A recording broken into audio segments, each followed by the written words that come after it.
किस प्रकार से प्रभु वामना अवतार लेते हैं और वामना अवतार में वह कौन से माता पिता उनके होते हैं, किसकी आराधना से प्रभु वामन अवतार में आते हैं और उसके बाद उनकी प्रक्रिया क्या होती है और कहाँ चले जाते हैं, इसके बारे में बात करेंगे।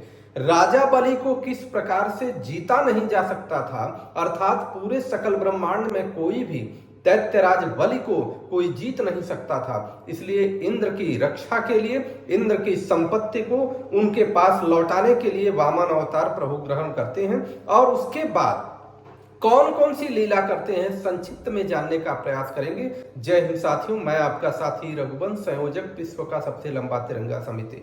मित्रों, आप सभी लोगों को पता है कि जब श्रीमद् भागवत महापुराण का वर्णन हम पिछले अध्याय में कर रहे थे तो उसमें बताया कि किस प्रकार से इंद्र की संपत्ति को राजा बलि छीन लिया। हम ये भी नहीं कह सकते कि छीन लिया, क्योंकि जब दैत्यराज बलि ने इंद्रपुरी अर्थात अमरावतीपुरी पर हमला किया तो इंद्र बिना लड़े अमरावतीपुरी को छोड़ करके भाग गए, क्योंकि उनके गुरु बृहस्पति जी ने कहा था कि वर्तमान समय में उसे कोई भी हरा नहीं सकता।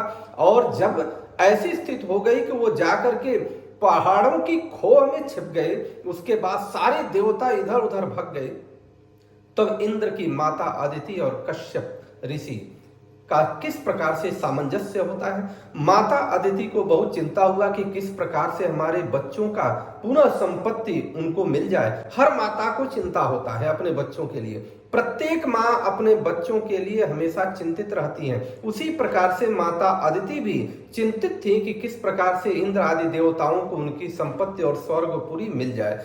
और उसी समय कश्यप ऋषि जो ध्यान मग्न थे और ध्यान से जब वह उठे और उसके पास अदिति के पास पहुंचते हैं तो माता अदिति ने कहा, सारी वृतांत जब सुनाया और सुनाने के बाद उन्होंने कहा कि आप सर्वसमर्थ हैं, हे प्रभु, आप अगर चाहें तो इंद्र को इंद्रपुरी मिल सकती है, अमरावतीपुरी मिल सकती है, कोई न कोई विधान आपके पास जरूर होगा। कश्यप ऋषि इस बात को कहते हैं कि वर्तमान समय में दैत्यों का जो जीत का अर्थात विजय का जो मुहूर्त है उनका श्रेष्ठ है, अर्थात वर्तमान समय में दैत्यों को कोई जीत नहीं सकता। कोई भी राजा इस सकल ब्रह्मांड में और कोई भी उसे जीत नहीं सकता।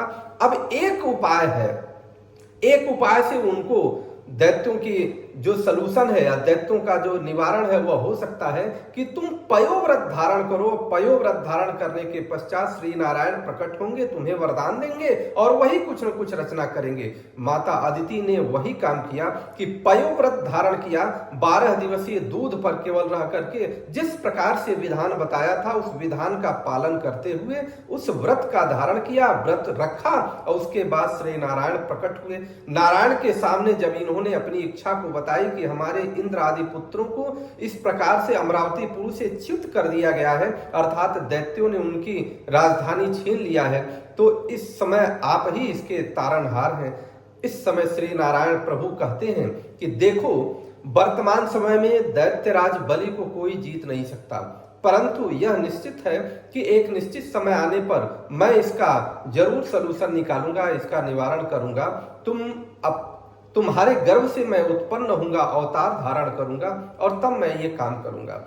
अब हुआ यही, चूंकि कश्यप ऋषि अंतर्यामी थे, सर्वज्ञाता थे, वो जान गए और कश्यप ऋषि के द्वारा जब माता अदिति के साथ संसर्ग हुआ उसके बाद वामना अवतार प्रभु लेते हैं। वामना अवतार ज्यों लेते हैं, वामन अवतार अर्थात छोटे से ही रूप में होते हैं, लेकिन उनका शरीर सब कुछ इस प्रकार से हो जाता है, क्षणिक भर में लीला के मात्र से इस प्रकार हो जाता है कि वह वामन के रूप में दिखने लगते हैं। और ऐसी स्थिति हो जाती है कि उनका उपनयन संस्कार अर्थात जो जनेऊ हम कहते हैं, जनेऊ संस्कार होना होता है।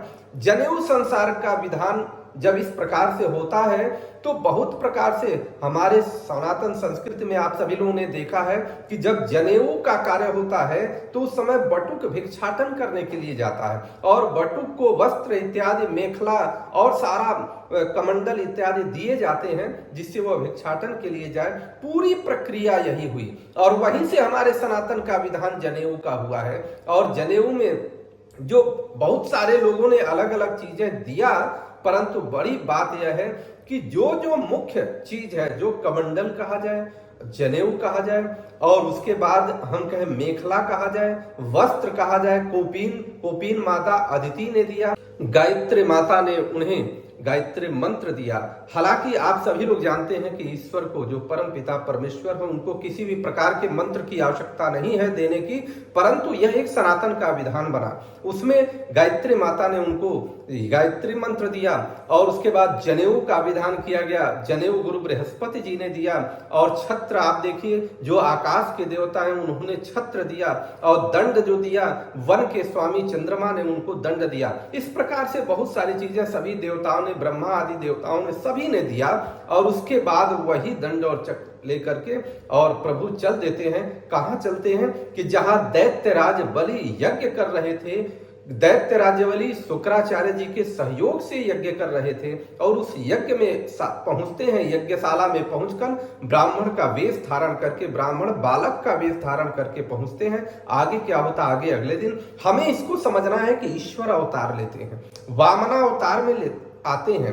क्यों अवतार लेते हैं? उसका कारण यह है कि उनको जो भी सत्कर्म करने वाला है, धर्म के साथ चलने वाला है, झूठ से दूरी बना करके रखता है, सत्य पर अडिग है, ईश्वर पर अडिग है। सत्य पर अडिग का अर्थ है केवल ईश्वर सत्य है, उस पर अडिग है, उसके लिए ईश्वर कोई न कोई व्यवस्था करके आते ही हैं और उनकी रक्षा करते ही हैं। इस प्रकार से वामन अवतार के बारे में हमने कुछ बात कही, और दैत्यराज बलि की कहानी आगे हम अगले एपिसोड में बताएंगे। आप सभी लोग देखिएगा कि किस प्रकार से बलि से बहुत मूल चीजों को जानना जरूरी है कि बलि से उनका राज्य ले लेते हैं। शुक्राचार्य जी के लाख समझाने के बाद भी बलि से ले लेते हैं, और किस प्रकार से बलि को कहां पर भेजते हैं, कहां के राजा बना देते हैं, और खुद कहते हैं कि तुम्हारी रक्षा का विधान मैं करूंगा। ये आगे अगले एपिसोड में। जय हिंद, जय श्री राम, जय श्री कृष्ण।